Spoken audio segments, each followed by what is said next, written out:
In today's video, I'm going to teach you how to set up a button in Wix so it links to a document from your computer. First, make sure you're in the Wix editor for the site and page where you want to add your button. On the left-hand side of the editor, look for the plus icon. This is the Add button. Click on that plus sign to open the panel of elements you can add to your page. From the list of elements, find and click on the option labeled Button. This will open up a gallery of different button designs and styles that you can use. Here, you can select the type of button you want, such as a standard rectangular button, a text button, or a more decorative style. Choose a design that fits your site's look and feel, keeping in mind that it should be easy for visitors to see and click. Once you've chosen the type, select the specific button design you want to use.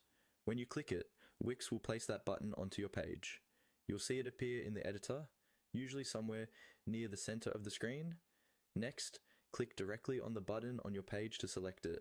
You'll notice a small menu or toolbar appears next to it. In that menu, click on Settings.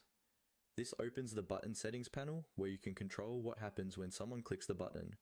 Inside the settings panel, look for the option that says Choose a link or something similar. Click on that. A new window will appear with different link options you can connect your button to, like a page, a web address, or a document. Since we want this button to open a file, click on the option labeled Document. This tells Wix that when the button is clicked, it should open or download a document rather than navigate to another page. Now click on Choose File. This will open your site's media library. At this point, if the document you want isn't already uploaded, click on Upload Media. Then select Upload from Computer. Your computer's file browser will open, and you can find and select the document you want to attach to the button. After the file finishes uploading, select it in the media library and confirm your choice. Your button is now linked to that document, ready for visitors to click and access.